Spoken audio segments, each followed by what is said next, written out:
introduce ourselves. How you doing today? I'm doing good. I'm Shakayla Ross. Detective James Williams. Yes, sir. I come to interview you today about drugs and the invisible effects they have on all the teens around the world today. Okay. Such as things that aren't supposed to happen or that you aren't expected to happen when you take them, but it still does. Okay. So my first question for you is, how are you involved with drugs around the world, such as when someone calls in or you're obligated to go and get a drug dealer or someone who's on drugs? Like, what's your role in it? My role is to go out. If we get the call, investigate the call. If we find drugs, test the drugs, make sure it's drugs. And most likely we arrest the suspect and, if possible, get them treatment. Okay. So like when they do get the treatment, is it like rehab or? Well, it depends on the seriousness of the drugs. It depends on the amount and what the charge is.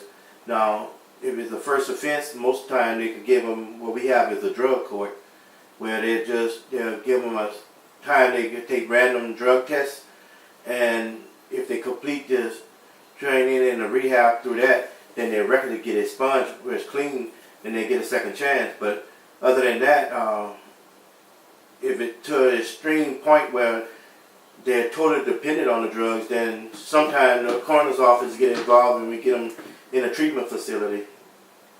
Okay.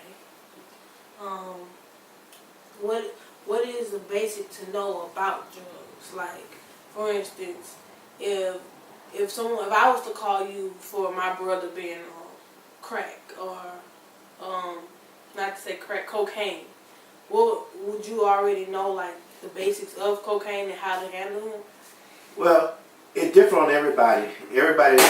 The drugs affect them differently. No one pretty much the same totally, but if he's under the influence of drugs, I mean, he could be very vital, angry, combative. He could be hard to deal with. He could be calm and mellow. It depends on the person, how it affects them. But I can tell if they're on drugs or alcohol. We have a test what we call horizontal nystagmus, and we perform this test. And during the test, they could tell us, well, you're under the effect of alcohol or you're under the effect of some type of drug. Yes, sir. So, what if he is on cocaine and he's like really like acting like he's not on it, and you aren't able to tell without the test? Then what do? Well, if it depends. If we find it and he was involved in some type of crime, then we can take him to the hospital, have blood drawn, Yes, sir. and through that analysis, they'll tell whether he is on drugs or not. Okay. Well, how long have you been in this specific, Well, I've been in law enforcement for 16 years, been a detective for 7 years, and dealing drugs, I've been on a narcotic task force, so on and off throughout maybe the last 10 years. Yes, sir. So you're very experienced with the knowledge of everything considering to do with it. Yeah, you got to try to keep up on it because drugs, they're changing every day. They finding a new drug, they finding something new to get high on, so it's a lot of training coming in. You never learn enough. It's always revolving. You got to get the training. Yes, sir. Who else have you ever had anyone in your family or a friend or someone who's on drugs that you had to take control of or use your knowledge that you have now from your job on? Yes, my brother.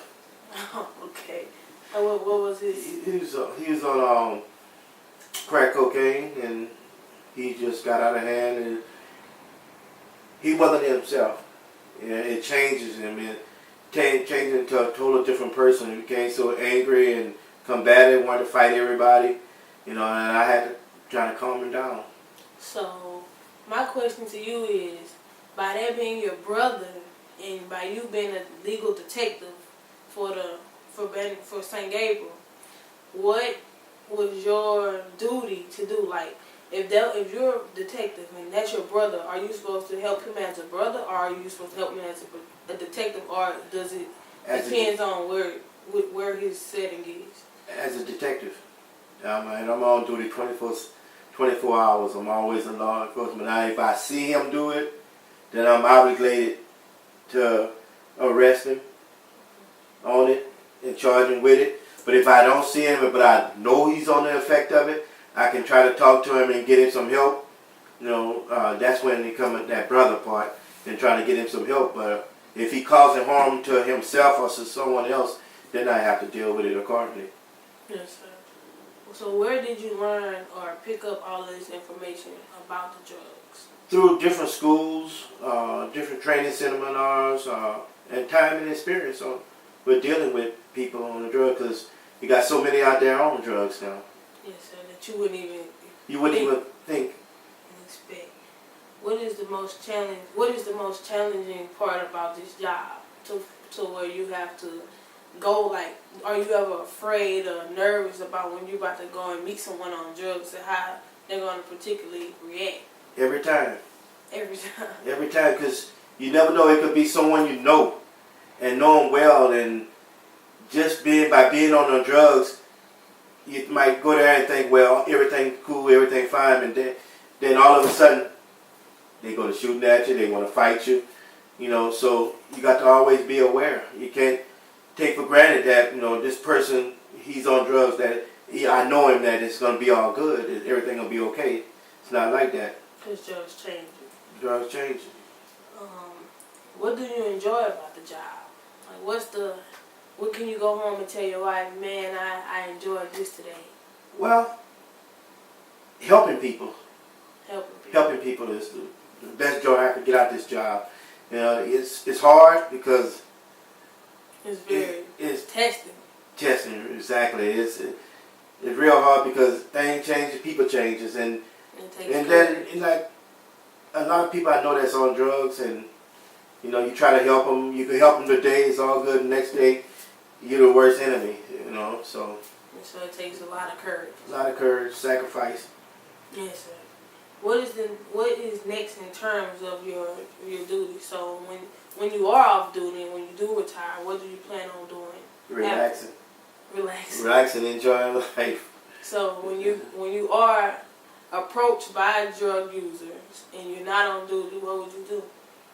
Well, if I'm out of the capacity of being an officer, if I retired or something, then if I can help them and help them steer them in the right direction to get some treatment, help them get off the drugs, then that's what I'll do.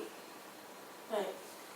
If you can change one thing about your job or one thing about your specific duties, your daily duties you have to do with the drug users, what would it be? That's a hard question. If I could change anything, well, you're not going to change. If anything. You're not going to change the drugs. It's all depends on the person. If they don't want to stop, they're not going to stop. No matter how much you help them, how much treatment you give them, if they want to be on those drugs, they're going to be on it. No matter what you do, it's up to that person to stop. But if I could change anything, I think I'll open more facilities, treatment facilities, and have more seminars with educating people, especially the teenagers, on the effect those drugs have on it, what those drugs lead you to doing, and how it destroy so many people's lives. Yes, sir. How do you envision the future of this so-called drug habit or drug use of the teens and adults of today? Do you think it's going to get worse, or do you think by people like you it could get better? It's going to get worse. I honestly think it's going to get worse because with the time changing, and you look at the trend today, a lot of kids don't want to go to school. They want to hang up in these groups, and they're trying more and more different drugs, and they start to use more and more of the heavy stuff. So if you look around, a lot of places, you got a lot of homeless teenagers right now. Teenagers running away from their homes because they want to be on drugs and hang out with their friends, which really not their friends. Yes, sir. all my 10 questions I had to ask you, but out of those, I would like to ask you, do you think that drugs are more harmful? Do you think that the invisible effects of drugs are more harmful or the visible effects? The invisible effects such as the side effects that cause, or do you think it's more harmful for the purpose that they used it? The invisible effects, because a lot of them using it, they just getting high. It's that feeling they have right there. They don't thinking about what it's actually doing to them in the inside, their physical appearance. They're not looking at that because they just want to keep that high. Yes, sir. I agree. Let you know. And I think that's all for today. Well, do you have anything else to say? You want to say? Any remarks? Well, educate yourself. Being your own person. And if I could tell any teenager anything, I would tell them, just because your friends want to do drugs and you think it's cool, be your own person and stay away from it, because it really mess you up and ruin your future. You can look at today's society, and any job you have now, pretty much today, you're going to take a drug test. And you look how many people, you got so many examples of people that had good jobs and, good careers, homes, and lost everything because of drugs. Mm-hmm. So if I could tell them anything, stay away from the drugs. Yes, sir. And I'll take that advice and stay away from the drugs also. Well, thank you. You're welcome. For doing this for me. I appreciate it, and Anytime. we'll get back to you. Okay. Thanks.